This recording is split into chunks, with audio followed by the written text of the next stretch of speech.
What are some of the things that you recommend I can do in your years of doing service?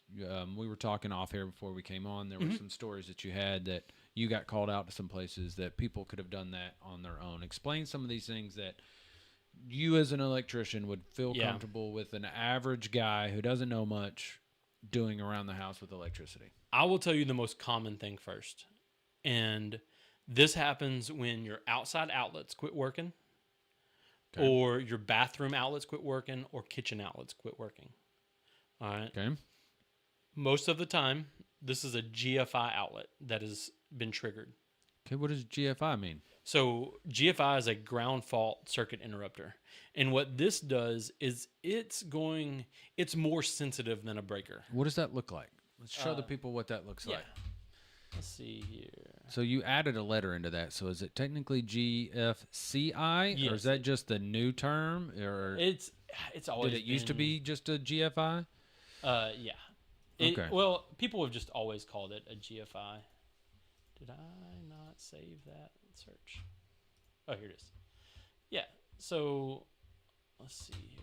There are 2 or 3 types. Yeah, there's several different types. It's you're gonna see something kind of like this, Okay. or I've seen that one for sure.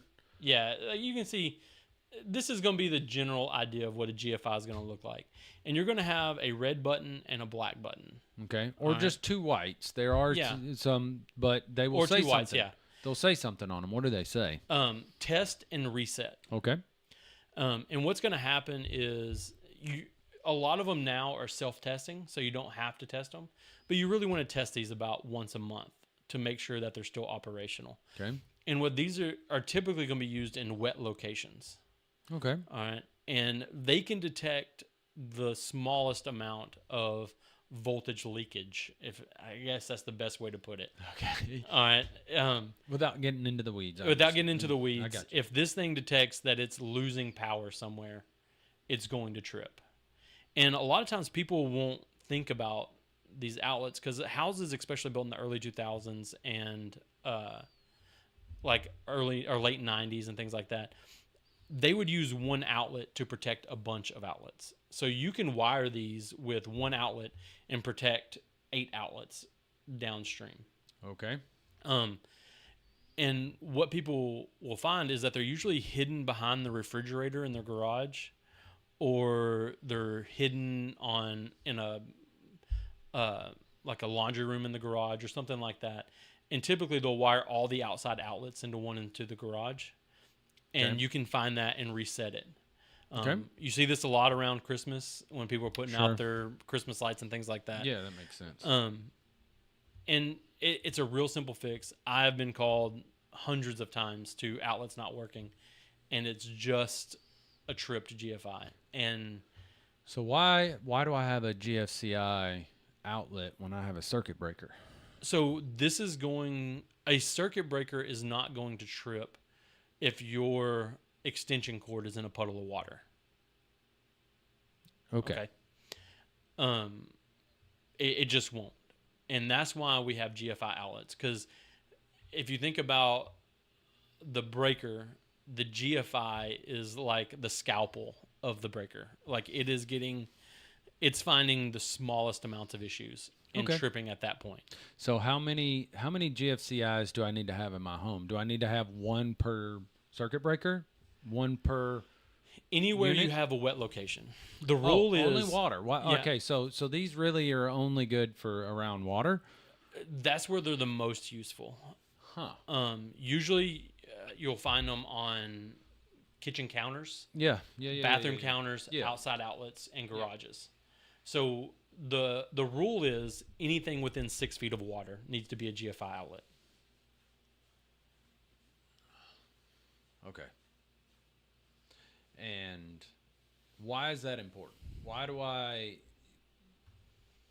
need something to protect me from an extension cord being in water?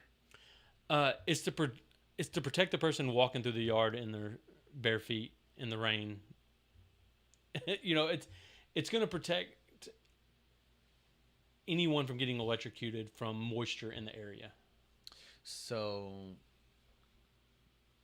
people that that are in a home Mm-hmm. and they get 2 feet of water in their house, Mm-hmm. and are they going to get electrocuted? Probably not. No. Then why do I need a GFCI? Because the state has required it. You heard it here, folks. The tough questions. Yeah. No, it definitely has some uses, and I would say that if you use common sense, most of the time you won't need a GFI. But this is more of a device that makes our lives idiot proof. Okay. If that makes any more sense. That makes every sense. Yeah. To me, that makes every bit of sense. Anything that keeps people from being fucking stupid. Mm-hmm. Yeah, because we are. Yeah. All right. Cool. And I'll tell you a story that I've had. Sure. I want to hear it. So I got called to a lady's house who said that every time she was stepping into her hot tub, it would tingle. Oh, really? Not Okay. in a good way, I'm assuming. Yeah. And I got to looking around, and the person who installed their hot tub didn't put a GFI outlet on the hot tub, or GFI breaker on the hot tub. So this wasn't a hardwired hot tub. It just plugged It into was a wall? hardwired. The on a hot tub, you're going to have a GFI breaker most of the time, right? And they just put a regular breaker in there. Well, there was a wire that rubbed through on a pipe in the hot tub and electrified the water. All right. Okay. And when she stuck her foot in the water and her foot was on the ground outside the water, she could feel the tingling. But when she got all the way in, she wouldn't feel it anymore because she wasn't grounded. This lady was just trying to. Mm-hmm. Yeah. Okay. Anyway. All right.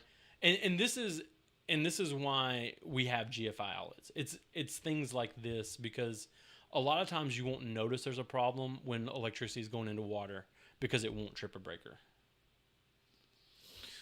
Because breakers, yeah, okay, that makes sense. Mm-hmm. Okay, perfect. So, what are some of the things that I can do myself? You talked about GFCI. So you talked about usually if there's an outlet that goes out, all of a sudden 2 or 3 outlets in my house don't work. That tends to be a GFI outlet, and you want to reset it. Just reset it, and should fix the problem. If not, that's time to probably call if you have multiple outlets go out.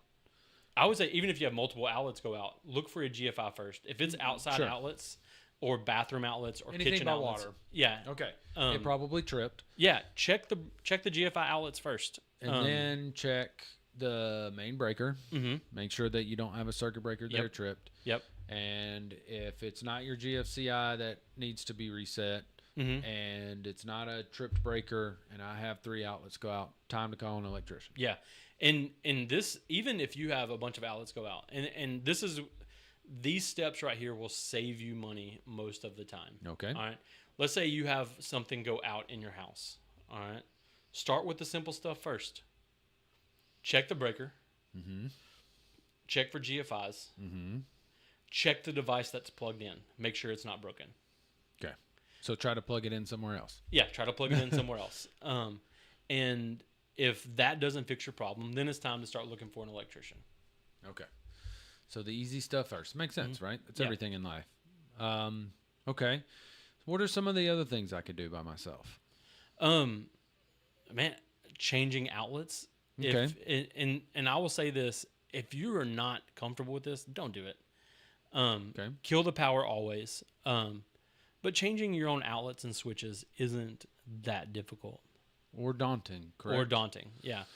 Do you have one? So I have a couple of things here. And there's actually one thing I want to talk about on this in particular. So I have 3 devices here. Let me go back to... Yeah, so like, I got your regular switch here, right? And then on your GFIs, this is... Got one here. If you are installing your own GFI, okay, and this is a common thing I've seen where people who try to fix their own things and they can't get it fixed, right? Something's not working properly. You'll install this, the light on it will light up, but it won't reset. Okay. All right. If you look on the back of the outlet, there's a line and a load side. Okay. All right.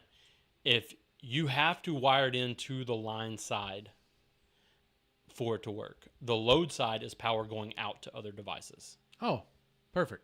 And so, It's if I want to daisy chain or protect other devices downstream, as you called it earlier. yeah, you would tie those into the load side. Okay.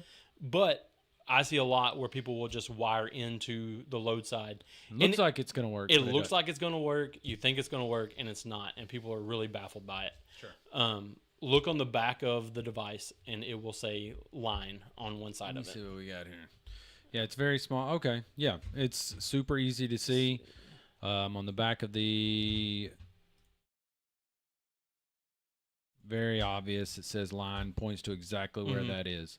So we're replacing a GFCI, and I want to always wire this device, what's powering this outlet, to the line side. Yes. Okay.